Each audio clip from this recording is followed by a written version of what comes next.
नमस्कार, मैं हूं मुकेश राव और आप देख रहे हैं SRB न्यूज। रुक करते हैं इस समय की प्रमुख खबरों की तरफ। मध्य प्रदेश के मुरैना में निर्माणाधीन बिल्डिंग पर काम कर रहे मजदूर की करंट की चपेट में आने से मौत हो गई।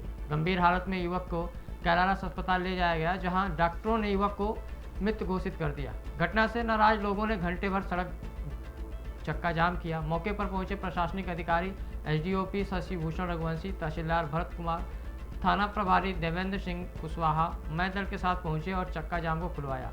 SDOP शशि भूषण रघुवंशी द्वारा बताया गया कि चौथी मंजिल पर निर्माणाधीन मकान पर चल रहे कार में 110 kV करंट लगने से नीचे युवक गिर जाने से उसकी मौत हो गई, जिसमें युवक की मौत हो गई। इस मामले में मकान मालिक और ठेकेदार की लापरवाही देखने को मिली है, क्योंकि इनके द्वारा उपयोगी सुरक्षा नहीं की गई थी। अभी मकान मालिक संतोषी मंगल एवं ठेकेदार मुकेश कुशवाहा इसमें 3 आरोपी मुख्य हैं, जिन पर धारा 304 दर्ज किया गया और अभी विवेचना एवं कार्रवाई की जा रही है। जाम चल रहा है। हाँ, ये अपने एक निर्माणाधीन मकान था, उसमें ये काम करने गए थे। वहाँ पर ऐसा बताया गया है कि करंट लगने से नीचे गिर गए हैं और मकान मालिक और उसके जो ठेकेदार है उसके द्वारा सुरक्षा के पूर्ण प्रबंध नहीं किए गए थे और लापरवाही पूर्वक कार्रवाई के कारण उनको करंट लगने से इसकी मृत्यु हो गई है। रिपोर्ट पर अपराध पंजीबद्ध कर लिया है। अपराध पंजीबद्ध करने के बाद में PM कराया जाएगा। अभी लोगों में थोड़ा सा आक्रोश था, इसलिए इन्होंने जाम लगाने का प्रयास किया था। समझा बुझा के उनको थाने लाए हैं, कार्रवाई की जा रही है। अभी FIR किन लोगों पर किन धाराओं के तहत FIR? धारा 304A के तहत मुकदमा पंजीबद्ध किया गया है और अभी तो 3 उसमें मैन है और जांच में जो भी पाया जाएगा उस कार्रवाई की जाएगी। उत्तर प्रदेश में 2022 का चुनाव एक बड़ा चुनाव होगा, जिसकी तैयारी जोरों पर है। ऐसे में OIC की पार्टी AIMIM भी अपने पैतरे तैयार कर रही है। प्रदेश अध्यक्ष ने कहा कि सपा भाजपा को 2022 में सत्ता में आने नहीं दिया जाएगा। दरअसल AIMIM के प्रदेश अध्यक्ष का कहना है कि हम CM नहीं बनने जा रहे हैं, जिनको बनना है ये उनको सोचना है कि किस तरह से गठबंधन होगा। हमारे ऊपर ये आरोप लगता है कि हम भारतीय जनता पार्टी की B टीम है, जबकि जिला पंचायत चुनाव में दोनों पार्टियों का तालमेल का पता चल गया। हमारे जो भी भागीदारी संकल्प मोर्चा है वही BJP को सत्ता में आने से रोक सकती है। चलिए शोभा साहब, ये हम जानना चाहते हैं कि पंचायत चुनाव को लेकर के पार्टी की क्या रणनीति, पार्टी किनके साथ? देखिए साहब, हम कभी भी बीजेपी के साथ नहीं जा सकते। हम पर इल्ज़ाम लगाया जाता है कि हम बीजेपी की बी टीम हैं। हमारे 2 कैंडिडेट जिनके बारे में मुझे इन्फॉर्मेशन मिली कि वो बीजेपी को सपोर्ट करने के लिए बज़िद थे, हमने उनको पार्टी से निकाल दिया है, एक बरेली का और एक बाराबंकी का। हम कभी बीजेपी के साथ नहीं गए। हाँ, बीजेपी का अलायंस मैं देख रहा हूँ कि ज़िला पंचायत के चुनाव में समाजवादी से हुआ है। इटावा में बीजेपी ने अपना कैंडिडेट नहीं दिया, अखिलेश यादव के भाई वहाँ निर्विरोध हो गए। बनारस में समाजवादी ने अपना कैंडिडेट नहीं दिया, बीजेपी का कैंडिडेट वहाँ निर्विरोध हो गया। 17 सीटों पर बीजेपी अगर निर्विरोध।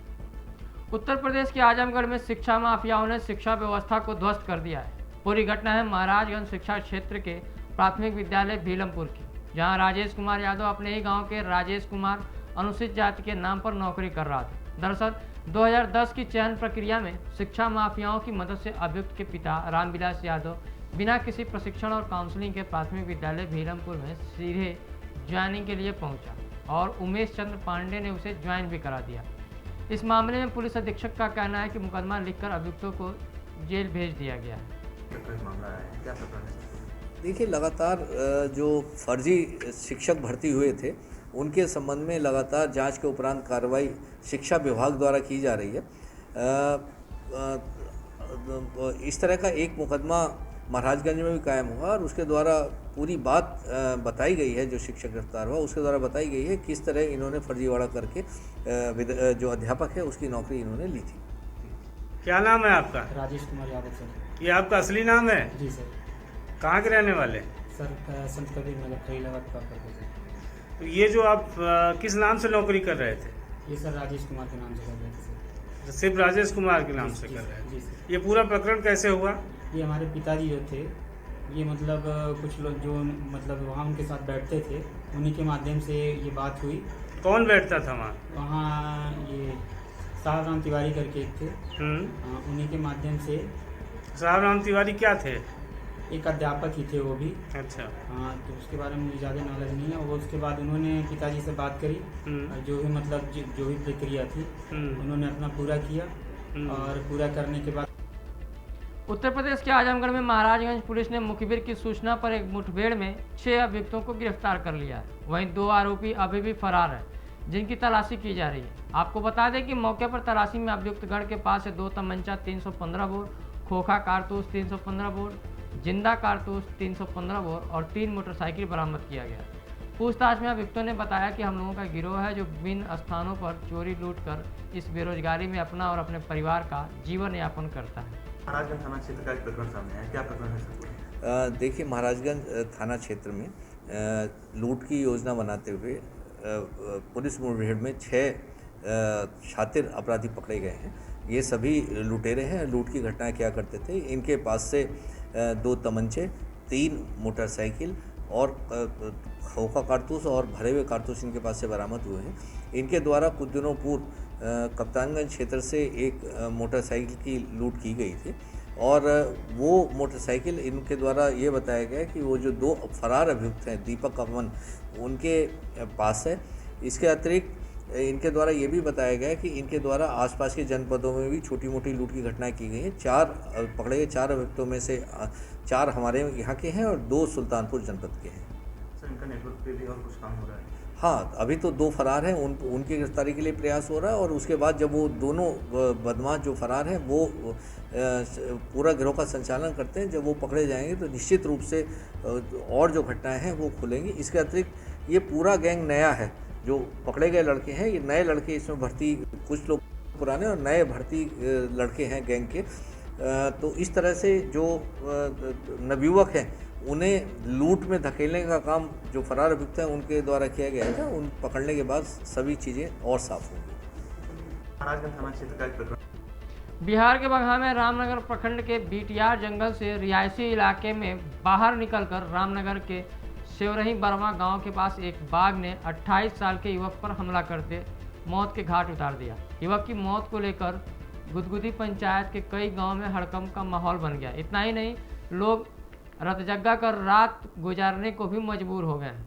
गौरतलब है कि 2 दिन पहले इसी गांव के पास एक बकरी की भी बाघ के हमले में मौत हो गई थी। आपको बता दें कि रात भर बारिश के कारण चूटाहा वन कार्यालय से पहुंचे वन कर्मियों को पगमार्क नहीं मिले। स्थानीय लोगों ने वन विभाग के गैर जिम्मेदाराना रवैये से काफ़ी आक्रोशित हैं।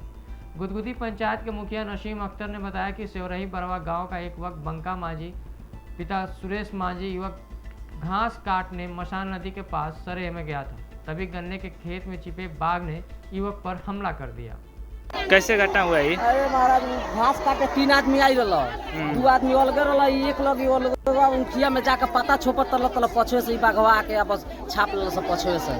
कब घटना? आधा घंटा 2 बजे के करीब में तल हाला भइल।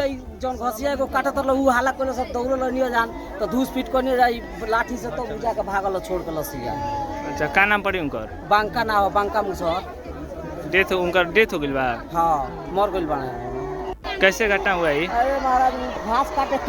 बिहार के बगहा में कल तक खुशहाल जीवन जीने वाले लोग आज दाने दाने को मोहताज हो गए। हर तरफ बस जिंदगी बचाने की जद्दोजहद चल रही है। वहीं सरकारी मुलाजिम ग्रामीणों की दुर्दशा देखने तक नहीं आ रहे। आपको बता दें कि बाढ़ की वजह से रामनगर प्रखंड की 3 पंचायतें बगही, सखुआनी और मंचन गंवा की सड़कें क्षतिग्रस्त होकर बह गई हैं। साथ ही मुख्यालय से इन 3 पंचायतों का संपर्क भी टूट गया। दरअसल पन्ना नाम की युवती बीमार हो गई, लेकिन गांव में इसका इलाज नहीं होगा। इसका हल ढूंढते हुए ग्रामीण ने चारपाई को स्ट्रक्चर बनाकर नदी के बांध को कुदाल चलाकर समतल बनाया, फिर दवा के लिए डॉक्टर के यहाँ पहुँचने की कोशिश की। इतना ही नहीं, यहाँ हर पल कुछ ऐसी ही तस्वीरें सामने आ रही हैं जो आज़ादी के बाद हुए विकास को मुँह चिढ़ा रही हैं। बीमार पन्ना की मां सीमा देवी और वार्ड सदस्य जगदीश राम बताते हैं कि जब भी कोई बीमार हो रहा है, इसके अलावा उनके पास कोई रास्ता नहीं है। हालात इतने बुरे हैं कि गांव में खुले आसमान के नीचे चूल्हा जलाकर पेट भरने की कोशिश की जा रही है। बेटी के जीव खराब रहा, थोड़े बुखार उखार लगल, रोड टूट गई, कोनो सवारी के साधन नहीं है, ओके खटिया पर लाद के नदी पार क के ले जाते हैं इलाज करा। नाम अपन क्या हाँ अपन नाम क्या बोली? सीमा पंचायत मलचंगवा। क्या समस्या बा? समस्या बा कि 3 पंचायत मने नदी के बगल में बा, करमैया बनकटवा, नौरंगिया, बघई सखवानी। इसको बहुत समस्या बा। नदी 100 फीट से ऊपर कटाव पड़ल बा, सड़क टूट गई बा। एक ठो लड़की के बीमार रहा, एक खटिया से टांग के हेलावल गई। काल एगो गर्भवती औरत नदी हेले ना सकल, मर गई। यूपी के बहराइच मेडिकल कॉलेज से हैरान कर देने वाला वीडियो सामने आया है, जहां एक पिकअप में खाट पर लाद कर युवक को अस्पताल लाया गया। न तो एम्बुलेंस थी और न स्ट्रक्चर की व्यवस्था। जब तक परिजन लड़के को अस्पताल लाते तब तक रास्ते में ही उसकी सांसें थम चुकी थी। इमरजेंसी वार्ड में तैनात डॉक्टर सहीर अहमद खान ने लड़के को मृत घोषित कर दिया।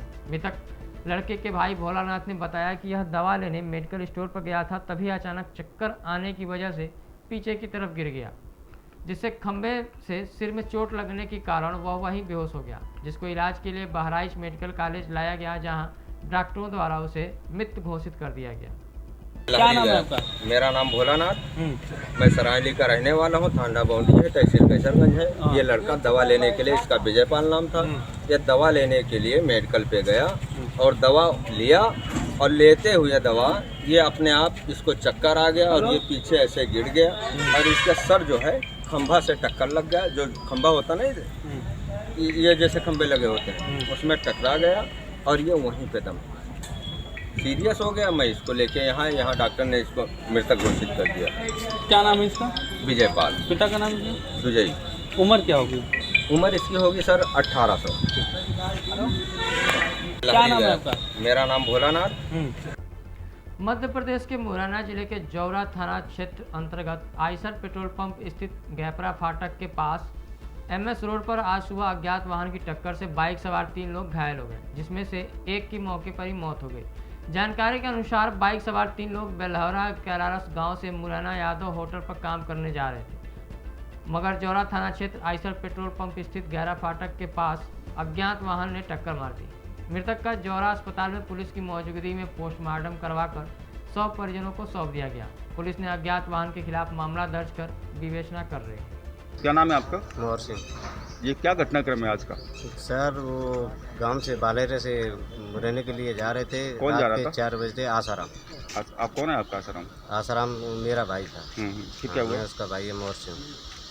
वो रात 4 बजे से जा रहे थे। वो जे गेपरा फाटक पे उससे बाइक से एक्सीडेंट हुआ। अच्छा, फिर क्या हुआ?